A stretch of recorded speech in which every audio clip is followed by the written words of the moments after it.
I grew up just as a young girl. I was always in front of the camera, and our family's from Romania. I was born in Romania, so we'd always send videotapes to Romania, and I just seemed to always want to be in front of the camera for whatever reason. And then at the age of 15, I had an opportunity to go to model convention, and I remember asking my mom to go, and my dad was a little bit more against it. My mom, she saw how much I wanted it. Growing up, we were taught to be conservative. And, when I started being in the industry, I started seeing that a lot of what you had to do was you had to undress in front of people. You had to be very open. Being there, even before I would say I was saved, I still had moral dilemmas. So I just found that it was like a heart issue for me. I wasn't sure what it was. I just thought I was like, something was wrong with me because everyone else seemed to be okay with it. And I was the only one that felt something. I didn't know what it was at the time. Now I understand that it was conviction.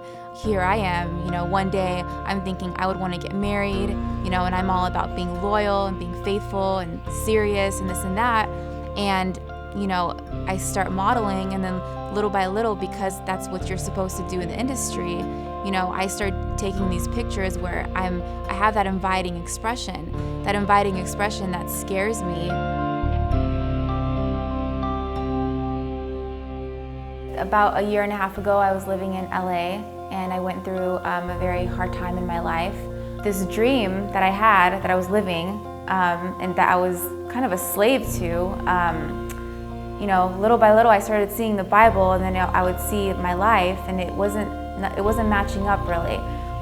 I asked her to be careful what she's doing, to be careful what she's doing with herself, not sell herself to things that are not appropriate, and maybe not exactly those words, but the message was to stay clean, and I trusted her that she will. I did another shoot for a really big magazine in Arizona. I did the cover, and during that shoot, I wasn't fulfilled whatsoever. I felt like I had surrendered my life for 10 hours to that shoot, and I was just kind of yanked back and forth.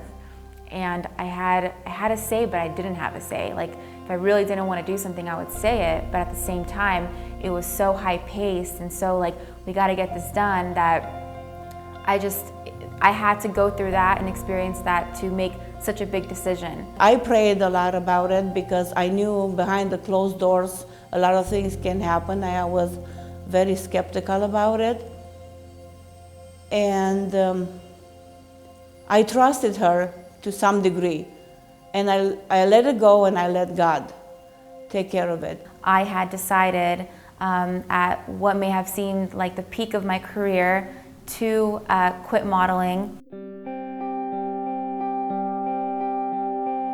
And I decided to do it not when I wasn't getting work or when it was slow. I decided to jump on the opportunity and do it when I was about to come out on the cover of a magazine, and I had jobs lined up.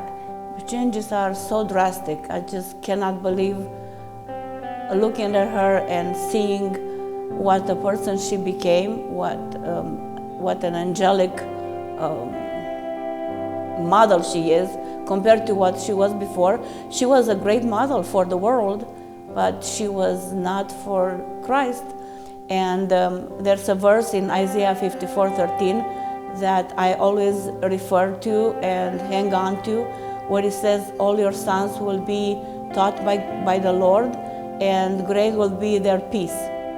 So God is still working on all of my children, and I know that one day they will all be taught by the Lord.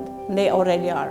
And I just want to say to any girl that's listening, and that maybe if you feel like insecure, or if you feel like you're not pretty, or you keep comparing yourself to these images that you're seeing, and I just want you to know that outer beauty, it doesn't mean anything, and that a lot of these girls that you're looking at have major issues. When you focus on the Word of God, and you get the definition of beauty from Him, it's amazing how content you really are. And if I don't get attention, I'm thankful because it was the wrong kind of attention in the first place.